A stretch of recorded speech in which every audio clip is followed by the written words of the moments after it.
field of the earth was actually holding it up. And so it was protecting us as well as it was keeping it up. And I'll show you kind of how that works with this video here. What he's doing is he's putting this piece of metal on a magnet. And you can see that it's not, sticking. He's getting ready to pour in liquid hydrogen. Liquid hydrogen is extremely cold. You're looking at about 423 degrees below 0 Fahrenheit. Creating the metal from sticking on it, from actually propelling it. And this is kind of sort of what happened.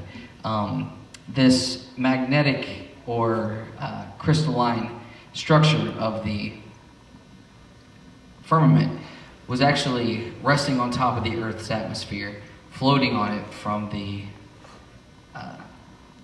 polar ice caps in the electromagnetic field above. So, and before this, there wasn't need of rain. The Earth didn't need rain. It didn't need to fertilize and water plants and to where it does today. It was completely different type of atmosphere. With the not need of the rain, what happened was there's mists and there was fog that would continuously water everything. But there was no need for rain. That's why when Noah came up to his people and said, "There's going to be huge rain. Come up, hurry up, hurry up." They looked at him like he was crazy because they'd never seen it before. They knew that there was small droplets that had come, and dew and humidity, but they'd never seen rain actually come from the sky. So in that, out of how many thousands of years that the earth was old, that they had lived there, they thought that there's no way. On top of this as well, before the flood, and while this firmament was over the earth, animals and plants and humans lived to be, as we can see in the Bible, lived to be over 1,000 years old. There is cases in the Bible that have men living 700, 800, 900, even up to 1,000 years almost. And so this kept since it was a perfect atmosphere, it allowed you to continue to live.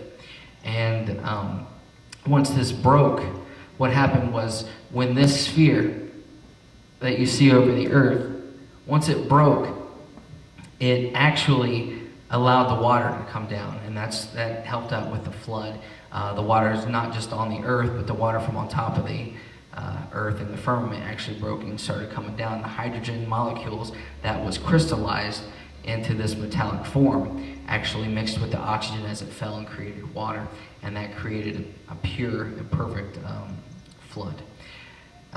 From that, and that's how we get it from all over the earth, how the flood actually saturated the earth was from that instance. So Noah's flood actually is a direct result. God used the changing of this firmament to create Noah's flood. Right. So before I want to go a little further into the scientific part of the firmament here in just a few moments, but as you're talking here and you're talking about this firmament being a protection and allowing life to live in a perfect manner. What I see spiritually is I see a picture of the law. The law itself was designed to give man protection. When God gave Moses the law was there to teach us and to show us how to live a productive and prosperous life. When you look at, as simple as the Ten Commandments, we base our law systems and we base all these things on the Ten Commandments. Why? Because they are a perfect law. Don't lie, don't cheat, don't steal, don't murder, don't covet. All these things are perfect rules and perfect laws that transcend time. It's not a time frame thing. If you can live a life this way, you're going to live happier, less stress, less emotional problems, and a better society. I also see when I read, when I look into the books of Leviticus and Deuteronomy, especially Leviticus, the first time I read it, I hated the book of Leviticus. It was horrible. It was hard reading. It was difficult. But then I began to read through it, and I began to find all of these rules, all these laws that we have. And I began to find laws about mold. The laws about mold astonished me, because here God was giving law to the children of Israel thousands of years ago, before the scientific knowledge that we have today.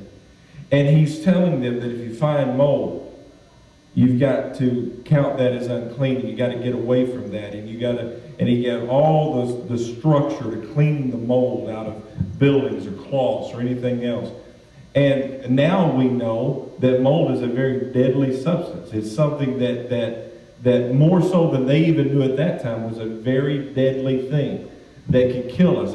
I've heard of homes that have been invaded with black mold that have been condemned because people couldn't live there anymore because it was dangerous to them. God's law was a perfect law in that it provided for their protection before their own knowledge provided for their protection. Through things like mold, through the touching of dead bodies. In the law, to touch a dead body you were unclean. You could not do certain things. Why? That dead body carried things that were harmful to us. And so I see here in this picture of God creating this firmament, I see a picture of the law. As God has said, look, I put a law around you. Now, the law itself is it's not the power. The power is what we talked about last week. It's the light. It's God himself. But the law creates a shelter for us. It creates something for us to hide under and grow under. And the law shows us that we can grow to be old. Honor your father and your mother, that your days may be long on the earth. I tell my kids that all the time. If they honor me, they'll live longer. If they don't, well, then it's going to shorten up a little bit. But, it is, the law is there to protect us. It is there to help us, just like this firmament was. Now, the word firmament actually means to compress. It means have an arch or an expansion. So the compress and the pressure, you can put that with the law too. Oh, exactly. It holds us together. And that is what makes our society work, is law.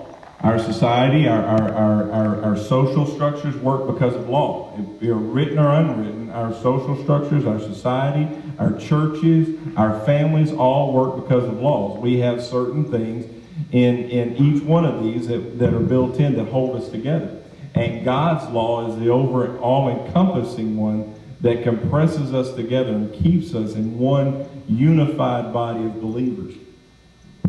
Now, with this firmament, I want to get into just a couple more, maybe a little deeper here on what the firmament was and how it was.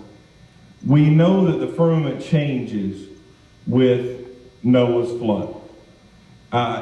Understand that it changes that. Was the firmament of that crystalline hydrogen that you were talking about, what did that look like the sky looks today? Is there a difference in the way it appears? The sky, the reason why you see sky as being blue when you look outside is because of oxygen. And oxygen has a blue tint to it. When you have it with light, oxygen has a slightly blue tint. Hydrogen has a pink tint. And so what scientists, creation scientists believe is that the sky was actually a pinkish color.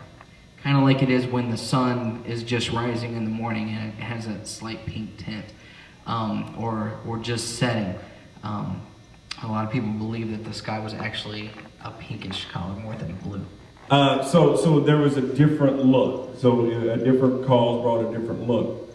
Now, when I hear that and just thinking here, and we're talking about the law, when Noah's flood came, it was because of the lawlessness of the generation.